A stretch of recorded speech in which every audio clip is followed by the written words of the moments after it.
विशाल के पास चलते हैं। विशाल, क्योंकि आप भी लगातार इस पूरे मामले को कवर करते हुए नजर आ रहे हैं, लेकिन अब यह भी कहा जा रहा है कि कॉन्ट्रैक्ट किलिंग भी हो सकती है।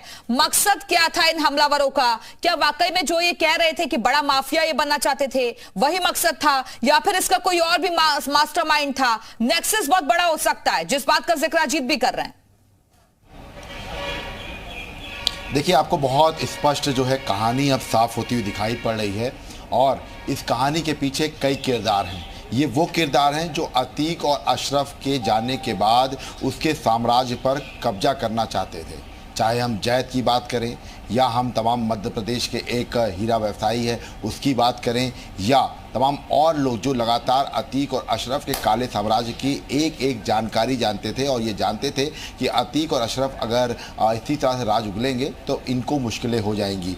इसके साथ साथ वो ये भी जानते थे कि जो हज़ारों करोड़ रुपए की जो काली संपत्ति है, जो बेनामी संपत्ति है, उस पर कब्जा करने का ये सबसे बड़ा मौका है। क्योंकि जिस तरह से ये तीनों शूटर आए, इन्होंने हत्याकांड को अंजाम दिया, लॉरेंस बिश्नोई से प्रभावित दिखाई पड़े और जो है पिस्टल से आके गोली मार देते। ये सब तमाम कहानियां हैं, लेकिन एक जो सबसे मोटिव बात है कि इतनी महंगी पिस्टल इनके पास कैसे आई। क्योंकि अगर आप देखिए तो ये ऐसे क्रिमिनल्स हैं जो देसी कट्टे या 32 बोर इस टाइप की पिस्टल का प्रयोग करते हैं, जो आमतौर पर होती हैं। लेकिन विदेशी हथियार हाथ में आ जाते हैं। इसके साथ साथ किसी भी हथियार की जो कीमत है वो 4 लाख से 6 लाख से नीचे नहीं होती है, और बिना किसी मोटिव के जाके हत्या कर देना, केवल जो है कि हमको जो है बड़ा माफिया बनना है। तो ये कहानी थोड़ा सा जो है पेचीदा लगती है, और ख़ास बात ये है कि अगर आप इस पूरे एंगल पर ध्यान दीजिए तो अब अतीक और अशरफ के जो साम्राज्य है उसको लेकर असली लड़ाई शुरू होगी। क्योंकि एक बेनामी संपत्तियों का जो बड़ा काला साम्राज्य है उस पर कब्जा करने की होड़ शुरू हो चुकी है। शाइस्ता परवीन अगला टारगेट हो सकती है। ये हम इसलिए कह सकते हैं क्योंकि शाइस्ता परवीन को एक एक जानकारी है कि कहाँ पर क्या कुछ है। इसके साथ साथ आपको बता दें कि अली जेल में है, नाबालिग बच्चे सुधार गृह में हैं। तो अब अगर हम बात करें तो अतीक और अशरफ के घर से कोई ऐसा व्यक्ति नहीं है बचा है जो इस पूरे साम्राज्य को फिर से टैकल कर सके या फिर से खड़ा कर सके। ऐसे में जो बेनामी संपत्तियां हैं, इसके साथ साथ जो काला साम्राज्य है, उसको अपने नाम करके धीरे से इस पूरी जो गैंग है इसकी कमान संभाल कर इसको फिर से खड़ा कर, इसके लिए भी पीछे हो। और जो ठीक है विशाल, अब बने रहेगा, और भी सहयोगी अलग अलग जगहों से हमारे साथ जुड़े हुए हैं, बारी बारी से उनके पास चलेंगे। लेकिन इस बीच प्रयागराज से अहम खबर, के करीबियों से ईडी की पूछताछ, और विनायक सिटी सेंटर के मालिक संजीव अग्रवाल से घंटों पूछताछ की गई है। अमितदीप मोटर्स के मालिक दीपक भार्गव से भी घंटों पूछताछ हुई है, और ईडी ने उनसे माफिया अतीक और उसकी बेनामी संपत्ति का कनेक्शन खंगाला है।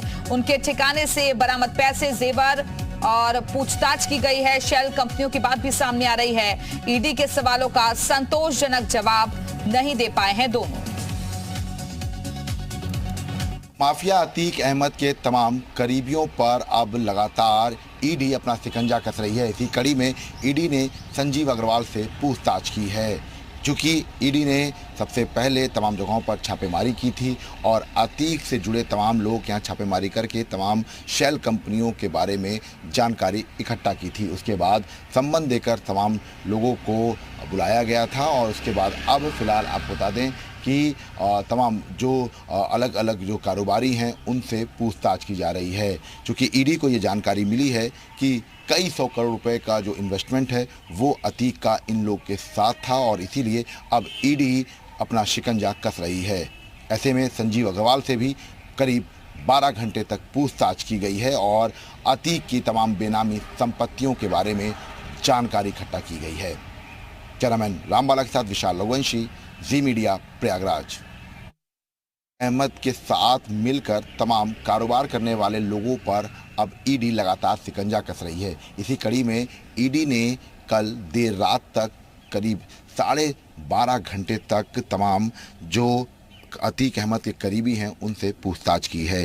ईडी ने अमितदीप मोटर्स के मालिक दीपक भार्गव से पूछताछ की है। इसके साथ साथ अतीक के करीबी बिल्डर विनायक सिटी सेंटर के मालिक संजीव अग्रवाल से घंटों पूछताछ की है। ऐसे में 12 अप्रैल को ईडी ने तमाम जगहों पर छापेमारी की थी। ये वही शोरूम है जिसको जो है ईडी ने छापेमारी करके फिलहाल लॉक कर दिया है। अमित दीप मोटर्स के ये मालिक हैं और इनसे लगातार जो है कल ईडी ने पूछताछ की है। और ये कहा जा सकता है कि जो तमाम बेनामी कंपनियां हैं, इसके साथ साथ जो बेनामी संपत्तियां हैं जिसके राज अतीक और अशरफ को पता थे, उनका खुलासा जो है वो ईडी इनसे पूछताछ के बाद कर सकती है। कैमरामैन रामबाला के साथ विशाल रघुवंशी, जी मीडिया, प्रयागराज।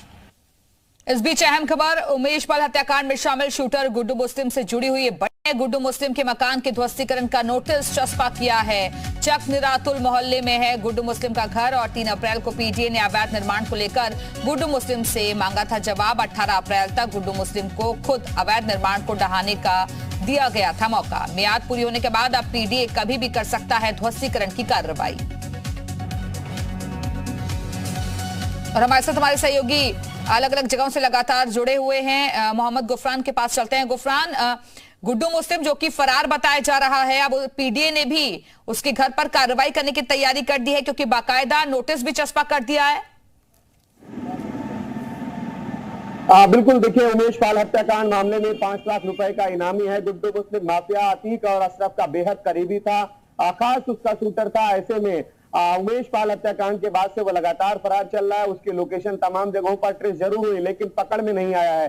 ऐसे में अब उसके जो अवैध निर्माण है, खास करके प्रयागराज के जो चक निरातुल इलाका है, वहां पर उस निर्माण को ध्वस्त करने का जो नोटिस है पीडीए ने जारी कर दिया। ये कहा है कि 18 अप्रैल यानी आज की जो तारीख है वो महत्वपूर्ण है। आज तक अगर ये अवैध निर्माण को अपने से वो सतह ध्वस्त उसके परिवार या उसके लोग नहीं कर लेते हैं तो पीडीए कभी भी उसको डिमोलिश करने के लिए अपना जो बुलडोजर है वो वहां पर चला सकता है। हालांकि एक बड़ी जानकारी ये भी है कि बुलडोजर जाने का रास्ता फिलहाल वहां पर सीधे तौर पर नहीं है। ऐसे में ये भी माना जा रहा है कि अगर आज ये अपने से उस निर्माण पर किसी तरीके की कार्रवाई करके उसको ध्वस्त नहीं करता है तो वहां पर मैनुअल तरीके से यानी मजदूरों की मदद से उस अवैध निर्माण को जो 3 मंजिला है, हमने पहले तस्वीरें भी दिखाई थी, उसको जमींदोज करने की जो कार्रवाई है पीडीए की तरफ से कभी भी आज के बाद कभी भी शुरू की जा सकती है। वही दूसरे जो तमाम उसके सहयोगी हैं, तमाम जो उसके करीबी हैं, उनको लेकर के भी जो पीडीए है वो एक्शन मोड में लगातार उनकी लिस्टिंग की जा रही है।